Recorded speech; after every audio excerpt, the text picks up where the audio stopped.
Crímenes. Investigación. Detrás de la verdad. Confesiones. Asesinato, asalto, fraude, secuestro, drogas, robos.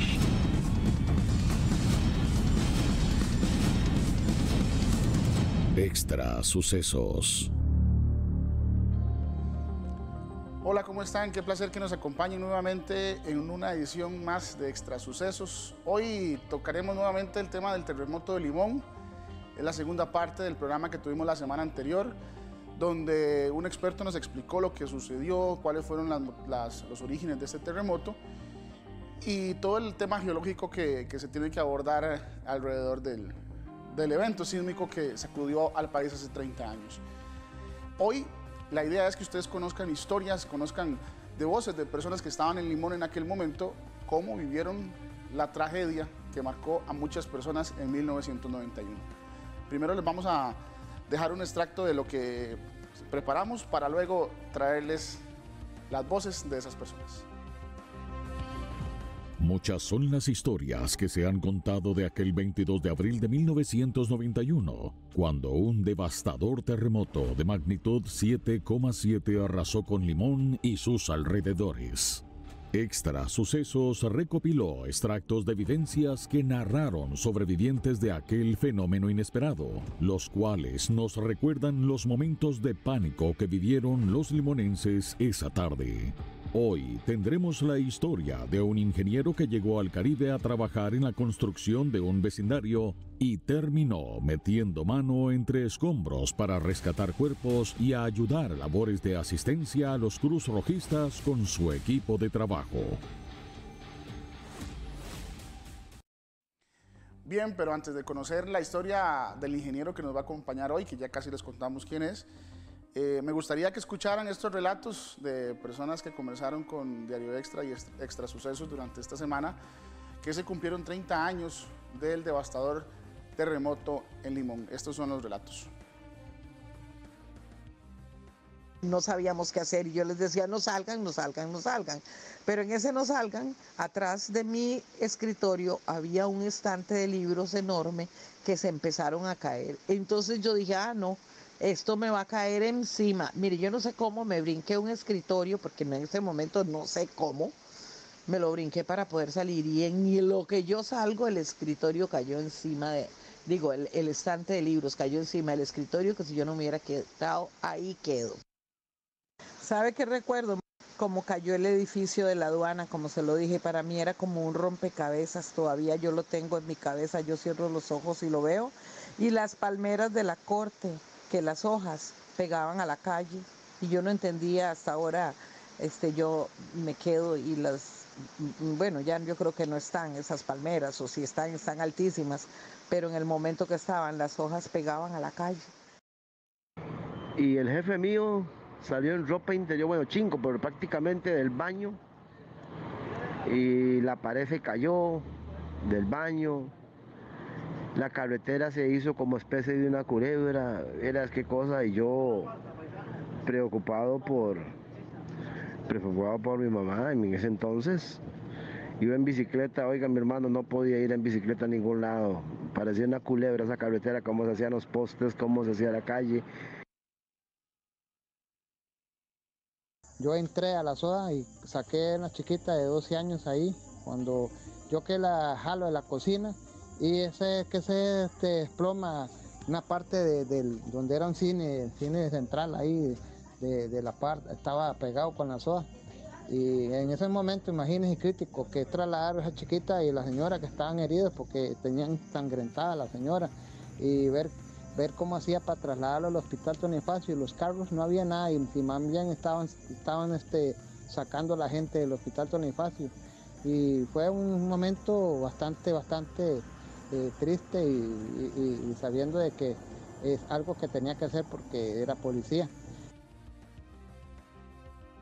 Bueno, como les decíamos, esos son algunos de los relatos de personas que recuerdan lo vivido hace 30 años en Limón, pero hoy pues, vamos a tener uno más amplio con don Augusto Bolaños Martínez. Él es un ingeniero civil que llegó a Limón a trabajar en aquel momento del terremoto y su panorama cambió por completo luego de este evento mortal. Le damos la bienvenida y el agradecimiento por compartir con nosotros su testimonio, su vivencia en Limón en 1991. Buenas tardes, don Augusto. Muy buenas tardes a usted y todas sus teleaudiencias. Como decía al inicio, ¿verdad? Usted llega a Limón a trabajar como ingeniero civil a un proyecto de vivienda y me contaba que justamente al momento del terremoto usted no estaba propiamente en la construcción, iba de camino para allá y se topó con toda la situación que pasó. Tal vez si nos refresca ese evento, lo que usted pues tiene hoy en la mente todavía.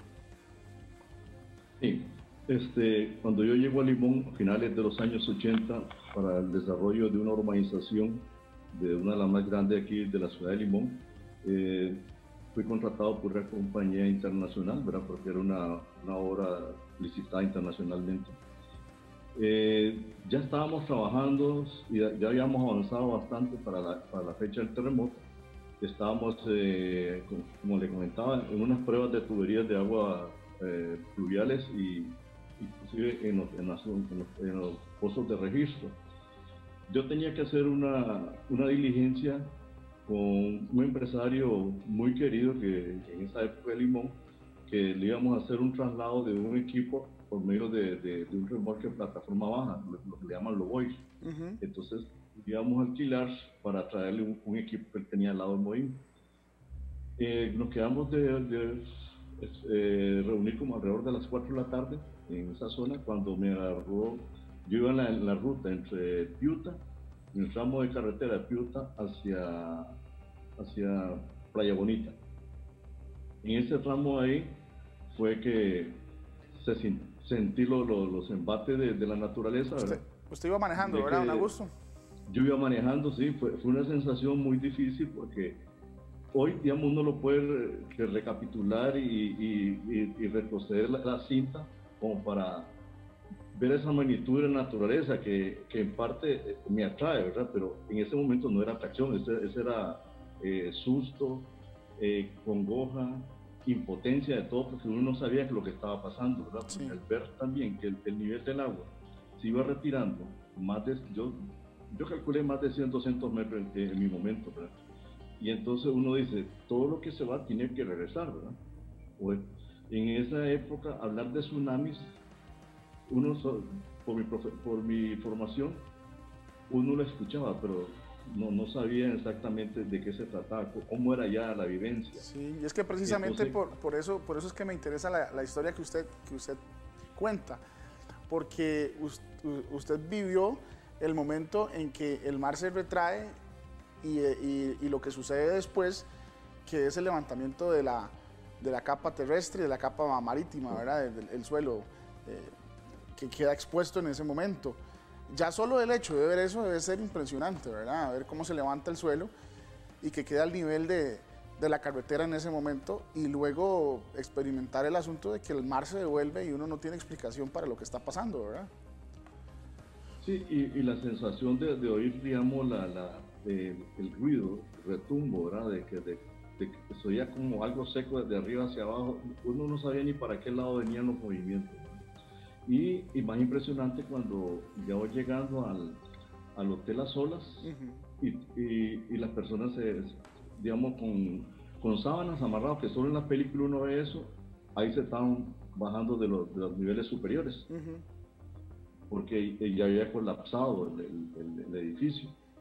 Pero sí, digamos, la plataforma quedó totalmente, digamos, todo el coralino quedó expuesto. Es que eso fue lo más impresionante, porque yo lo que me imaginé, esto viene de regreso, y tan rápido pensé, yo acá como unos petroglifos, ¿no? El día de mañana pegado en una pared de esa y que uno sabe qué va a pasar. Sí.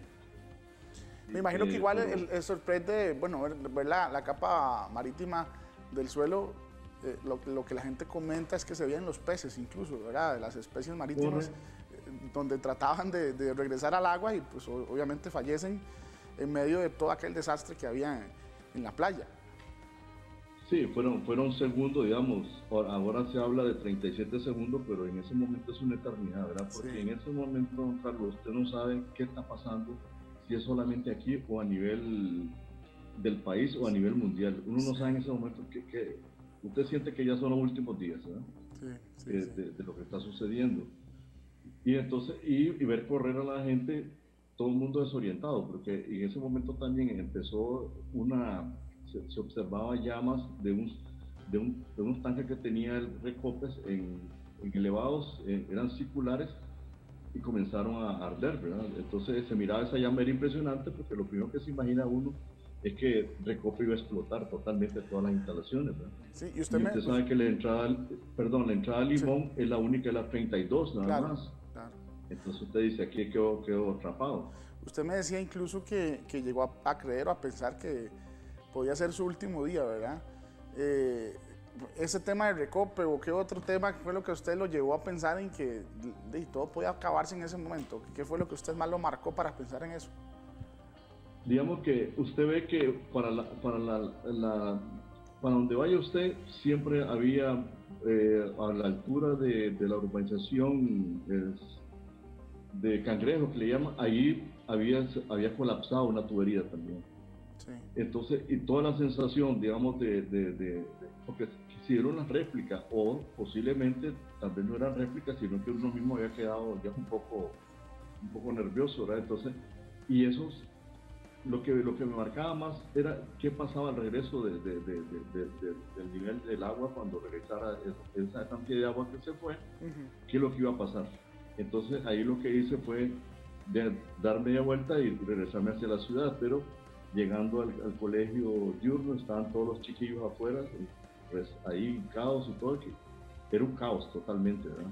Y pensando en sus compañeros de trabajo también, ¿verdad? Que en ese momento estaban todavía en obras, en labores de construcción y pues obviamente por ser obras recientes o que apenas estaban levantándose también corrían algún peligro en ese momento. Es correcto, en ese momento yo no sabía si regresarme hacia San José como estaba o ir al proyecto o ir a otro lado. Yo creo que yo andaba en una pick-up y los chiquillos se subieron a la pick-up y no me dejaron, no podía avanzar porque las llantas delanteras se levantaron, sí. ¿Sí? No, por el peso. Pero todos querían viajar a su casa lo antes posible. Claro, sí. Y cuando logré llegar al proyecto, digamos, la preocupación nuestra era buscar a todos los trabajadores porque eran más de 100 personas, ¿verdad? Usted sabe, hacer un recuento, más de 100 personas en ese momento es difícil, ¿verdad? Sí, era más de uno se escapa y usted no sabe si fue desaparecido o qué pasó. Sí, hay incertidumbre, ¿verdad? Por saber si están bien o salieron corriendo del susto y están en otro lado.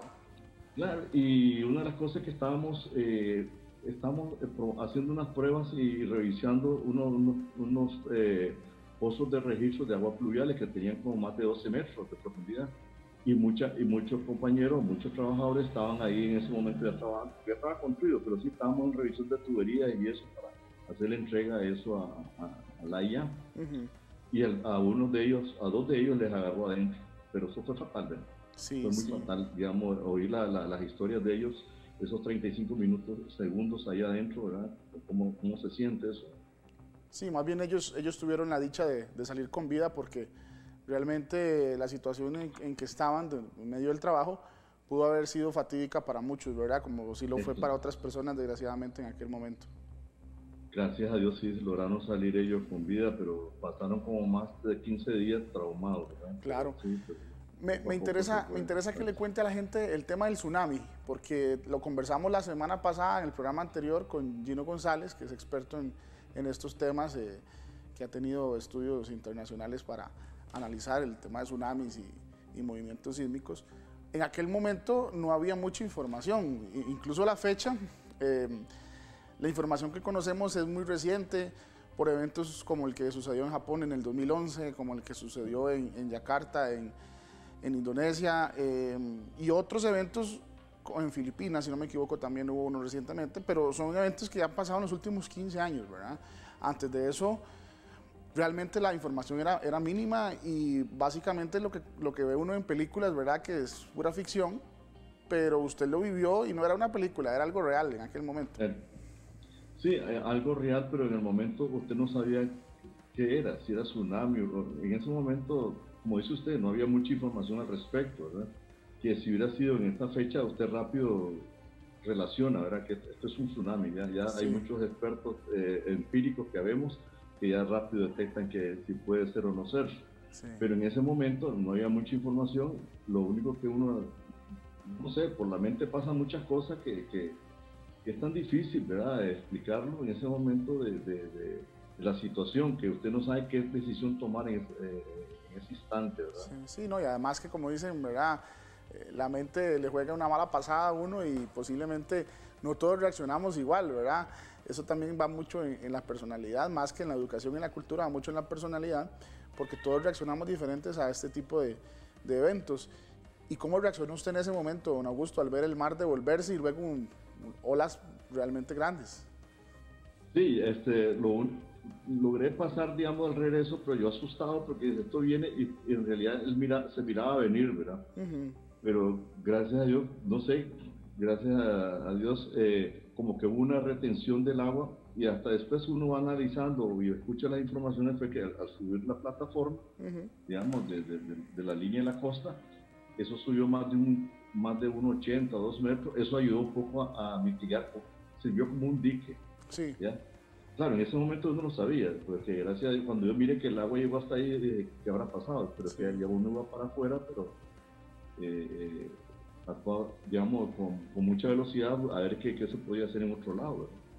Sí, y el saber, como dice usted, bueno, en ese momento el levantamiento del suelo uno no sabía que más bien iba a ser una protección para todos, ¿verdad? Porque más bien uno se asusta de ver esa situación que no es común, que asusta, ¿verdad? Que lo llena de pánico en el momento, pero que, bueno, fue una protección divina en ese momento, podríamos decirlo así, para todos los limonenses, porque la gracia hubiera sido muchísimo más grande. Sí, a Dios gracias, porque usted ve Panamá, ya después uno va leyendo todo lo que pasó en Panamá, que por gracias a Dios también en Panamá no había no había población donde hubo tsunami. Pero sí, como usted dice, miramos lo de Japón y eso parece película eso, lo de Japón, ¿verdad? Entonces uno creía que, yo a mí me tocó verlo en CNN en directo, pero en medianoche, pero yo pensaba que era alguna toma de película que pudiera ver en vivo, ¿no? Sí, es de terror, ¿verdad? Observar esas cosas. ¿Y cómo pudo valorar en ese momento usted el hecho de que las olas reventaran contra el coral en ese instante? Me imagino que era impresionante, ¿verdad? Por la fuerza que trae el mar. Por la fuerza que trae el mar, cuando llegó ahí se amortiguó un poco, pero es que usted no sabe qué esperar, ¿verdad? Digamos, si fuera que uno quiere observarlo, ya más lentamente hubiera estado totalmente en una montaña viendo como reacciona, pero estando ahí abajo, como que lo que hay que buscar es como la supervivencia, ¿no? Sí, es luchar por salir uno en ese momento del embrollo y salvarse la vida, ¿verdad? Y pensando en la pobre gente que estaba saliendo de lo que es las olas, que uno dice, estos quedan a pie, ¿qué van a hacer? Sí. Porque estar a pie ahí tampoco usted no hace nada, ¿no? No, y el riesgo de los que quedaron adentro todavía vivos, si el tsunami hubiera sido más fuerte, desgraciadamente no hubieran sobrevivido, ¿verdad? Tampoco. Claro, así es. Don Augusto, usted también de previo me estuvo contando que ya después de todo esto ustedes, bueno, se fueron para la ciudad a tratar de ayudar o de ver en qué podían colaborar con las autoridades de primera respuesta de ese momento. Pero aparte de eso, en los días siguientes, ustedes prácticamente abandonaron su trabajo porque tenían que poner el pecho a las balas, como dice uno, para sacar adelante Limón, ¿verdad? Que ocupaba en ese momento muchísimas cosas, agua, alimentación, medicamentos y otro montón de cosas que eran de urgencia y que eran de necesidad básica para la gente afectada. Sí, en ese momento, digamos, al cortarse totalmente el acceso vial principal, digamos, de San José hacia Limón, que antes le llamaban la Suapín, ¿verdad? Y después la 32, sí. Al estar cortado, entonces la ciudad de Limón lo que contaba era con lo poquito que había, los poquitos recursos, digamos, de materiales o alimentación, o cómo reactivar con equipos pesados, digamos, la ciudad, digamos, por lo menos los servicios básicos, ¿verdad? El agua, que es el principal. Me tocó reunirme con el ingeniero Rodrigo Acuña, que era el gerente en ese momento de la IA, y de parte de la empresa con que yo laboraba, entonces me llamaron de Estados Unidos y me dieron la autorización de que estaba anuente a que pusiera a disposición de las autoridades de Limón, digamos, todo el equipo. Sí. Lo que había en ese momento, ¿verdad? Había equipos que uno utilizaba, por ejemplo, lo primero fue llegar a un edificio el Hotel Internacional creo que se llamaba, que me contaban de que ahí había un señor atrapado. Sí. Entonces, llegamos con un equipo que no era el indicado, pero algo hay que hacer, con algo se tenía que luchar en ese momento, ¿verdad? Sí, entonces, por supuesto. usamos un cargador frontal y a tratar de ver cómo le llegábamos al señor, ¿verdad?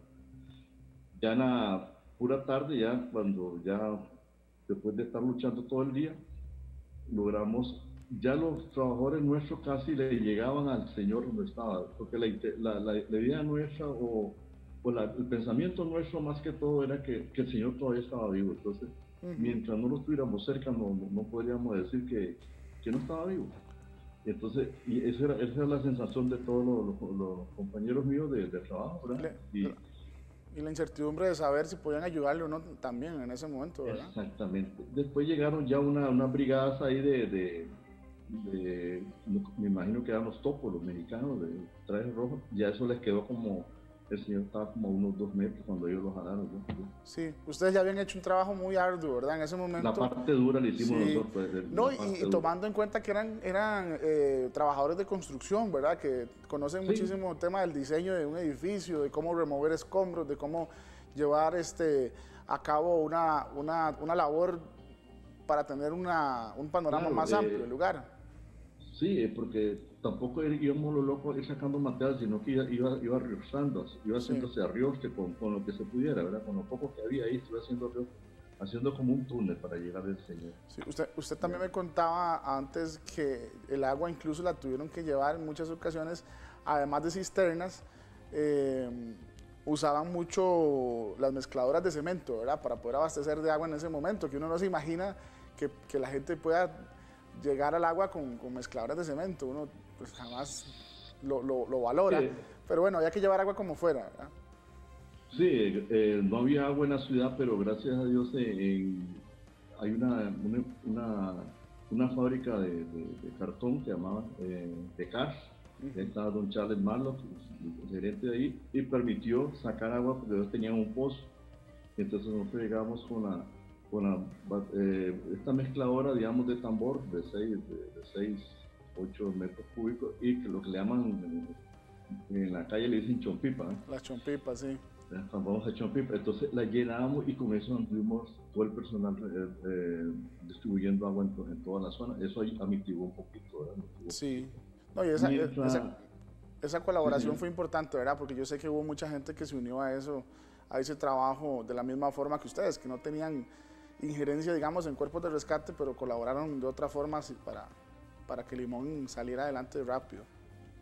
Sí, en ese momento, como le digo yo, hasta una pala servía en ese momento, ¿verdad? Sí. Cualquier equipo era útil en ese momento, aunque no fuera el ideal, pero servía en ese momento, ¿no? Sí. Porque la IA le tocó reparar toda esa tubería que le traían ellos del lado de la bomba, y ahí estaban totalmente destruidas, colapsadas, y la congoja de ellos no tener equipo, pero también, ¿verdad? Usted me decía, bueno, usted es Josefino, del Valle Central, pero que desde aquel entonces su vida quedó amarrada a Limón, ¿verdad? Por muchas situaciones de la vida. Usted se siente también casi que un limonense más y con mucha más razón por todo lo que hizo por Limón en ese momento. Y seguimos aquí en Limón, ¿verdad? Porque en vez de salirme, después de este evento, en vez de salir hacia San José, lo que hice fue entrar un poquito más hacia adentro a trabajar, ¿verdad? Al lado de Cahuita. Sí. Bueno, y actualmente seguimos en Limón. Sí, eso es importante, ¿verdad? Porque también el arraigo que uno tiene de una tierra que le da de comer a su familia, a usted, y que uno también como trabajador puede hacer crecer en su momento y ayudar a superar esas cosas, pues también lo motivan a seguir ligado, ¿verdad?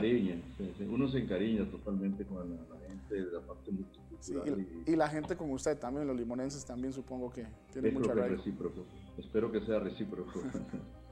Bueno, finalmente, no sé si usted tuvo la pérdida de algún familiar, algún amigo cercano, o tuvo la dicha de que toda su gente estuvo bien después del terremoto. No, gracias a Dios todos salieron bien. Por dicha también de que fue un poco la pérdida, más que todo en la montaña, fue donde sucedió el problema, ¿verdad?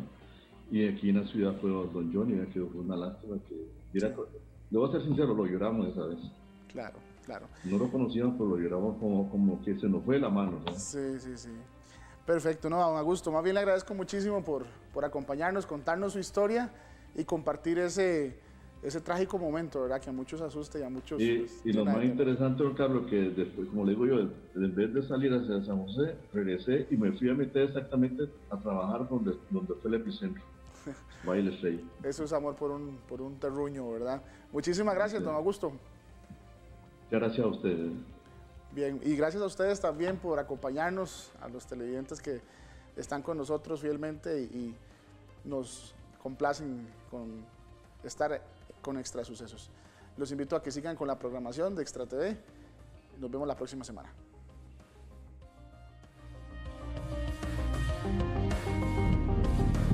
Crímenes. Investigación. Detrás de la verdad. Confesiones. Asesinato, asalto, fraude, secuestro, drogas, robos.